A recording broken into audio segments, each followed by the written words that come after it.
Եվ ով են մարդիկ, աղվեսների հոտ, ես սամմոլ անհուն, ուրացող, մատնիչ, աղքատության մեջ քցնի, վաճառող, թշվառության մեջ, վախկոտ,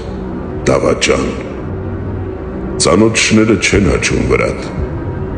ծանոթ մարդիկ են հաչում քեզ վրա, ապիրատ աշխարհ, ուր հզոր ոսկին դարձնում է գոհին, ազնիվ, բարեհույս, ապուշին հանճար, վախկոտին կտրիչ, տգեղին չքնաղ և պոռնիկին կույս։ Ահա մարդը միշտ, պատկերը Աստծո, սակայն իրապես վիշված շեյտանի։